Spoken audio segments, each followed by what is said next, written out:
My name is Remains West, and this is a place where we separate the facts from the fiction, the science from the superstition, and the concept from the misconceptions about African spirituality. I hope you guys are having a very, very wonderful weekend. Today, I want us to talk about spiritual marriages, types of spiritual marriages, and how you can be able to conduct or perform or officiate a spiritual marriage. It's a very easy and powerful process. Okay. When we talk about spiritual marriages, there are different types. I have talked about this issue before in some of my previous videos, and we have at least three different type of spiritual marriage. I have been able to identify three types. This is a phenomenon that is very, very common in Africa and other parts of the world. A situation whereby you can see somebody you are living your normal life, and you will have a fiancé or a wife or a husband that is from another plane or from the spirit world that is not physical. It's a natural process. It is very, very common in this world, in spirituality. We have different kind of people that have spouses that are not humans. Some are from other planets. Some are from different elements. This is a very normal occurrence in spirituality, in the world of spirituality. We see this every day. Today, I want us to go deep into the topic. I have been having different requests. Many people, especially women, have been asking me to throw more light on the topic. They have been saying that they have problems with a spiritual husband, and some want to solve the problem, some want to understand the problem. So today I want us to talk about it. It is not necessarily a problem. Okay? Three types of spiritual marriages or this kind of situation is in play.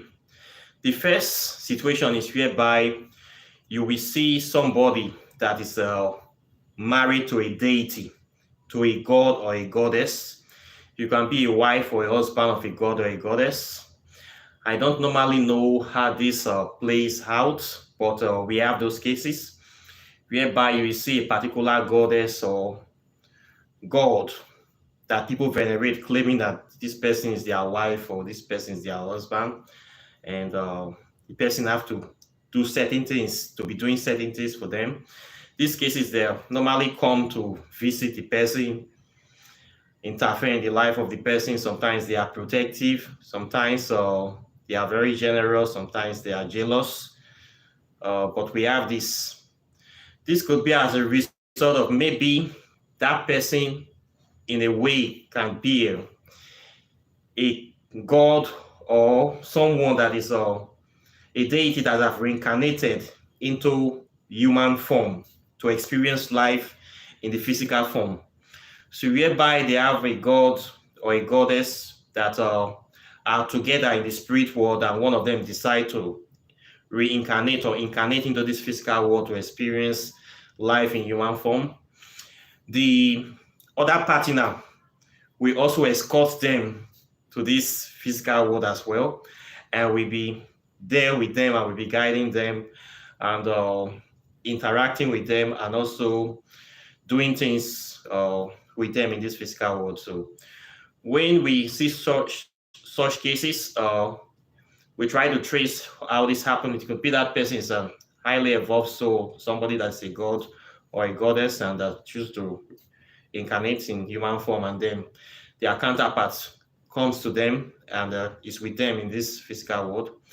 Then we also have cases whereby some people, maybe in a previous lifetime, two couples, the people that love themselves very, very well, they believe that they have reached their final bus stop in the area of love or relationship.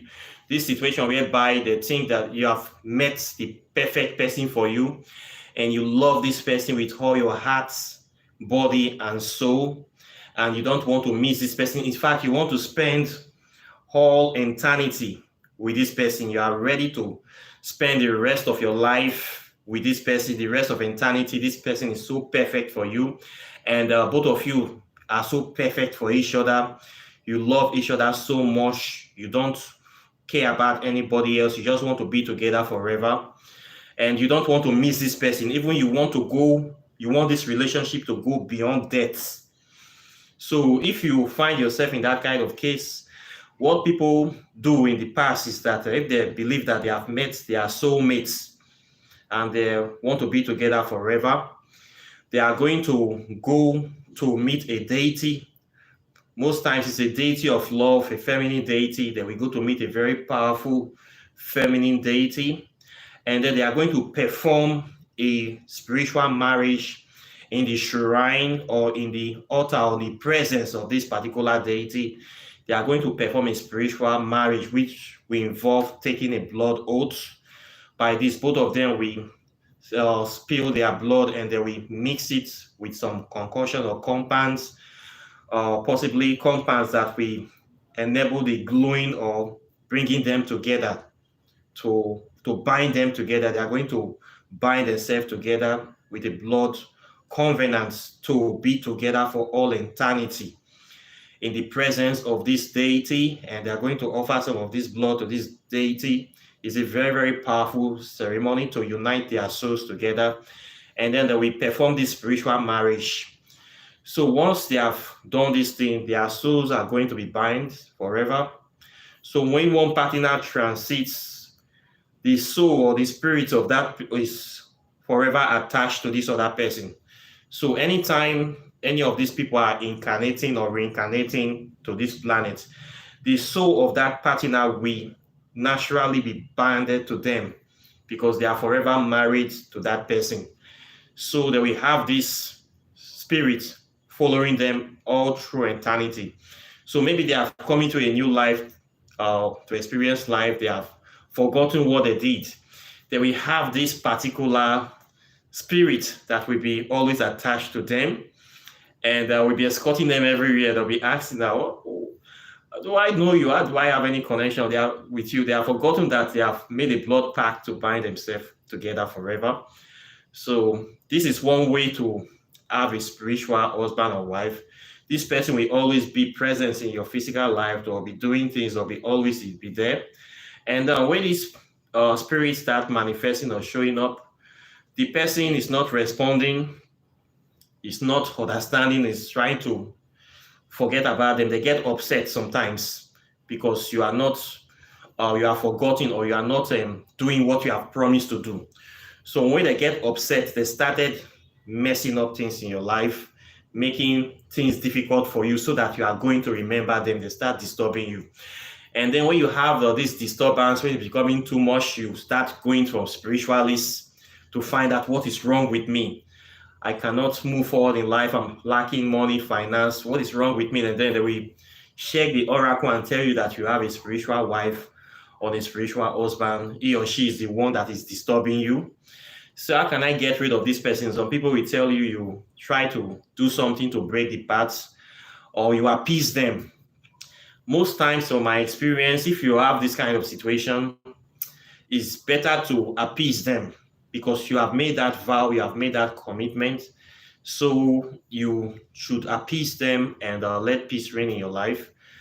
Most times people if you try to break the pact, it does not really work, does not go well, because it's a very powerful pact and you are the one that did it. So if you find yourself in this situation, just settle the spiritual husband, you give them what they want. The ceremony is not that expensive. There are certain things you need to be doing from time to time to appease them, let them know that you are aware of them, and you will still come back to meet them, or you want them to help you to prosper. So you have to settle this with them. Okay, so that is how this case is done. It's very easy case, very straightforward case. But many people that have this kind of pact in past life, or now they come into this present world, now they are Christians, they keep going to churches. These pastors will be telling them you have to cast and bind. They will be casting and binding. It does not work.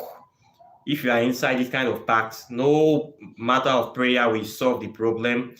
You must have to do the right thing by this spirit. You have to fulfill all righteousness, and you settle them. You do the ceremony, you set up an altar to them, you give them food from time to time, you acknowledge them. There are certain time you should not do some certain things. Maybe you can decide to give a week of devotion to them, or a certain time of the year you do some little things. So this is to make that spirit be at peace. On when you transition, you are going to meet them as well, because both of you are bound forever.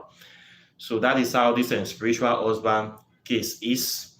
Then we also have a third case. This is the one that is the bad one. This is cases whereby people complain that they have spirits coming to sleep with them in the night, to have sex with them. This can be the so-called incubus or succubus spirits, or it can be just human beings or that have the wicked or evil human beings that know how to astral project. Some of these people, they are like vampires. They can astral project to have sex with people astrally, to drain their energy, to cause problem. There are people that have done this. They do it a lot. I have come across cases like this. So this is the third kind of case whereby women complain that some people will come, spirit will come in the night to be having sex with them in the dream and stuff like that. It's a bad case.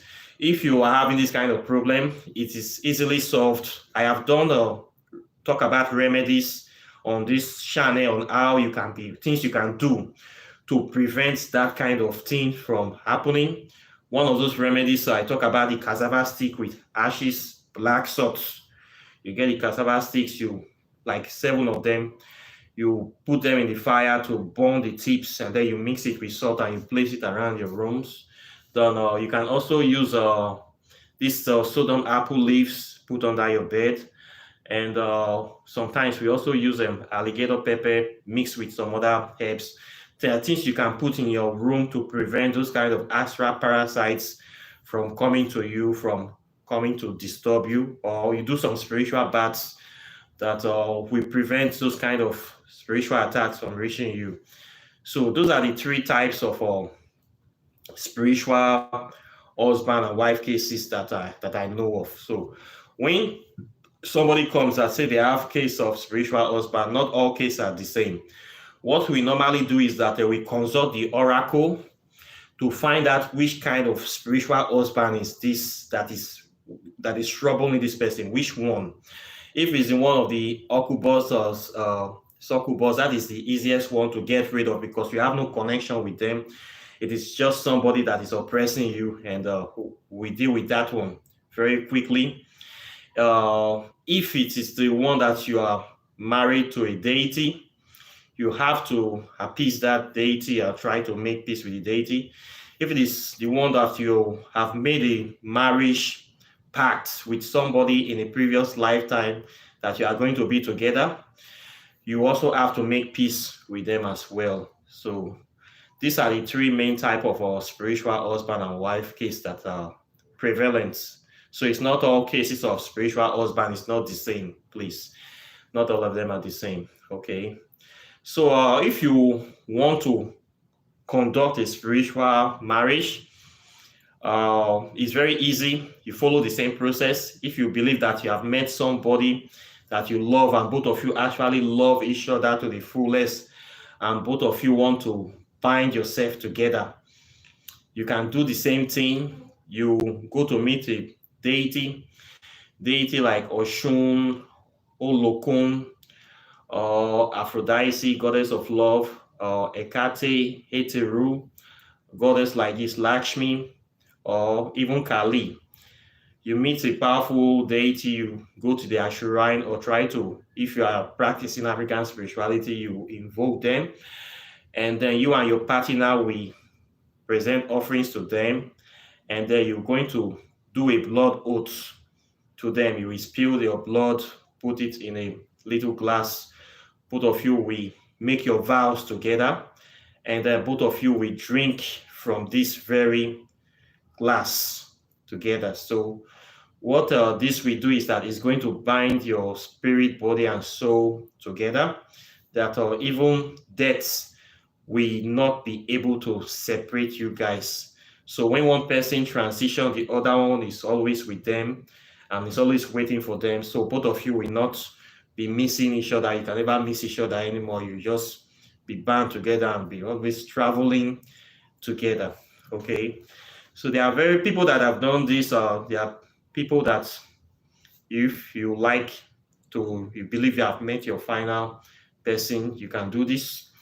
It's a good thing. It has its own benefits. You have your own personal guardian angel that is always with you, somebody that you know you love and you have everything in common with. So people do this, and this is how you do it. Okay. So that is it for spiritual husband and wife issue. Most of the cases in Africa, we have people with spiritual husbands or wife. Most of them are from the connected to the river or the ocean. In our ancient lifetime, people believe that we humans used to live in the water before we migrated to land. In my own studies, I believe that this so-called ancient city of Atlantis that was destroyed or went underwater, that we Africans used to be the ones occupying that very place.